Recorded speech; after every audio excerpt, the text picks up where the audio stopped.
Hey guys, welcome back to my channel. It is time for another true crime video yet again, and today we will be talking about the sinister disappearance of Zhang Yingying. Yingying Zhang was born on December 21st, 1990 in Nanping, Fujian, China. She lived with her parents and one younger brother. Yingying was known to be an extremely intelligent girl, and aside from this, she was also very musically talented. She sang for a band and played a few instruments. In 2013, she graduated at the top of her class from Sun Yat-sen University, then from Peking University in 2016 when she finished her graduate studies. Yingying had big dreams of one day becoming a professor. And not only that, she was also a visiting scholar at the Chinese Academy of Sciences before ultimately deciding to travel to the United States in April 2017 to conduct a research on photosynthesis and crop productivity for 1 year in the Department of Natural Resources and Environmental Studies, or Environmental Sciences.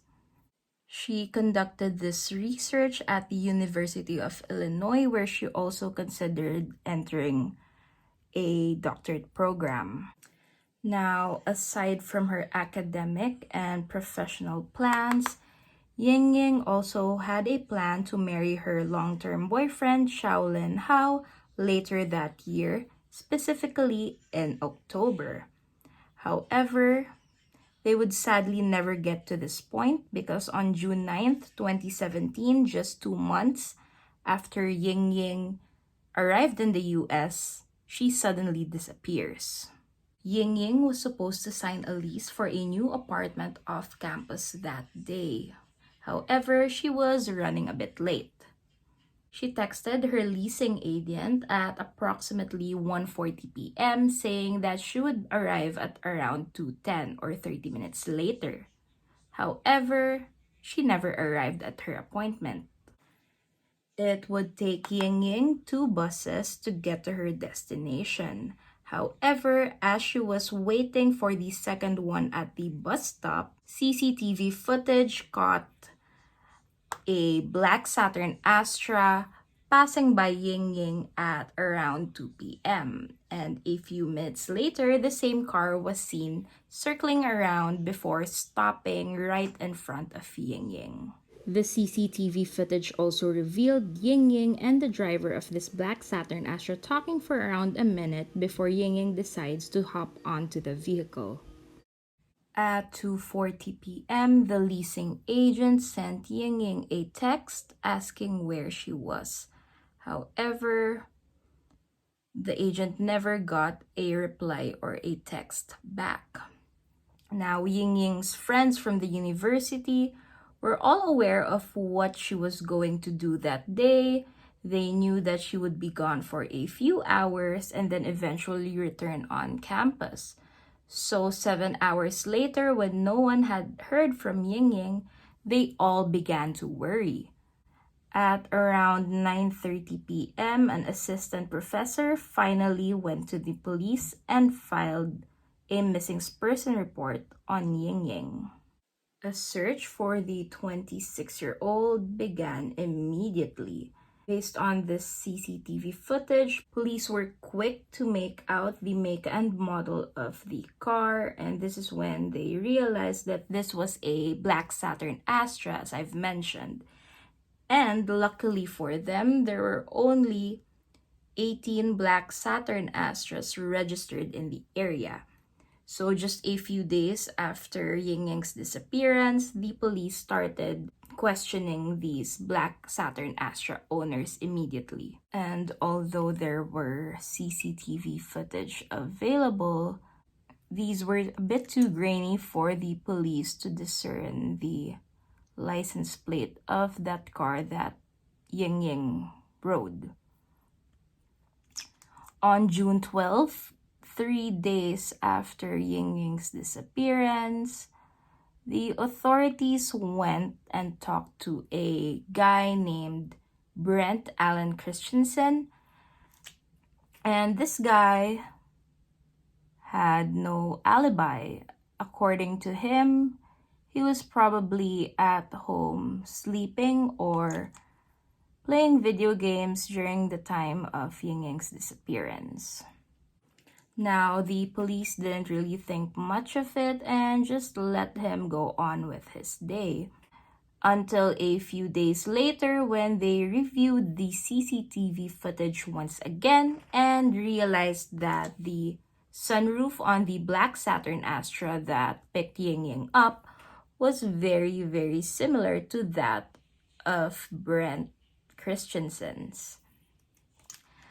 Aside from this, they also took note of a broken or cracked hubcap that was present on the car on the CCTV footage, and guess what? This matched the description of Brent's car as well. The very next day, authorities went back to Brent's apartment with a search warrant for his car and his devices, as well as his house. Now, according to the authorities or the investigators, the passenger door appeared to have been thoroughly cleaned to a more diligent extent than that of the other doors on that vehicle. And it seemed like this was an attempt to destroy or conceal evidence.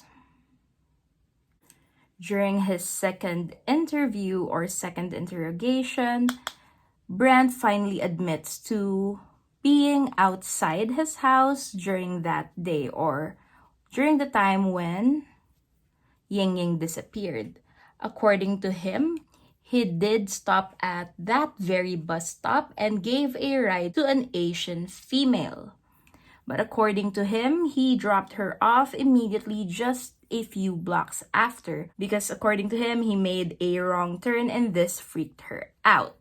Now, as I've mentioned, they did have a search warrant and the police were able to obtain his devices and a few more belongings. But no one would actually expect someone like Brendt to do something like this because he was actually a very intelligent guy. He seemed like a normal guy.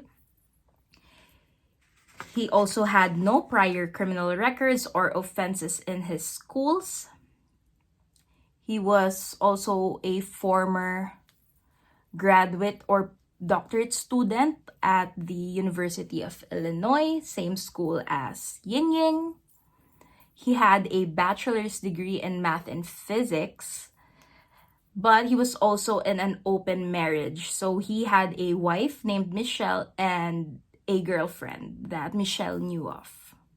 Now, speaking of his girlfriend, this girl or this woman agreed to cooperate with the FBI by wearing a wire, thinking that this would exonerate Brendt if he didn't do any of this or if he didn't have any involvement with Zhang Yingying's disappearance. However, when Brendt and his girlfriend attended the prayer vigil for Yingying's safe return, he eventually admitted to her that he indeed gave her a ride and took her back to his apartment and kept her there against her will. Now, this was highly incriminating for Brendt, but not only that. Brendt also told his girlfriend that he was actually a serial killer and that Yingying was already his 13th victim. However, the authorities were not able to find any of the other victims. They ultimately doubted his claims of being a serial killer. Yingying Zhang was most likely his first victim. On the 30th of June, Brendt was arrested for the kidnapping of Yingying Zhang. Now, according to the FBI report, Brendt used his cell phone to access a fetish website and was reading forums regarding kidnapping and abduction. And he did so just before Yingying went missing. Now, Brendt was denied bail, but he did plead not guilty during his arraignment. His trial began 2 years later in June 2019. And shockingly, during his opening statements, Brendt finally admitted to the kidnapping and murder of Yingying Zhang. Now, this meant that there was a possibility for him to face the death penalty. And it was also revealed during the trial that prior to taking Yingying, Brendt had also posed as an undercover police officer in an attempt to abduct another girl named Emily. This girl did refuse to get into his car, posted about her experience on social media, and reported it to the police. However, she was not able to pinpoint who it was. Brendt was never taken in or questioned for that. Now, according to Brendt's version of events, he saw Yingying at the bus stop, offered her a ride, which she agreed to because she was running very late for her appointment already. And once she got into his car, he had the child lock on so she couldn't get out. He took her to his apartment against her will, kept her there, and took her to his bedroom where he choked her or strangled her, raped her, then stabbed her. Now, after stabbing the poor girl, Brendt pulls her body out to his bathroom where he continued to beat her up with a baseball bat before decapitating her body. On June 24th, 2019, a 12-member jury deliberated for less than 2 hours before ultimately deciding or giving a unanimous decision that Brendt was indeed guilty. Brendt was found guilty with 1 count of kidnapping resulting to death and 2 counts of making false statements to the FBI. He was sentenced to life in prison without the possibility of parole. After the trial, prosecutors revealed that Brendt admitted to putting away Yingying's remains in 3 separate garbage bags, which he then took outside in a dumpster. Now, the contents of this dumpster was taken to a landfill in Vermilion County. It was then compacted at least twice, spread over an area of 50 yards, and subsequently buried under 3 feet of garbage. Sadly, Yingying's remains have not been found until this very day, and I honestly pray that her family gets closure and that she would be laid to rest, and she at least deserves a proper funeral, a proper burial. She definitely doesn't deserve to rot in that landfill, in my opinion. And yeah, I guess that's pretty much it for today's true crime video. I hope you guys found that interesting. Don't forget to give this video a thumbs up if you did, and subscribe if you haven't. All of my social media handles will be listed down below, so go ahead and check that out if you want. Thank you so much for watching. I'll see you all on my next video.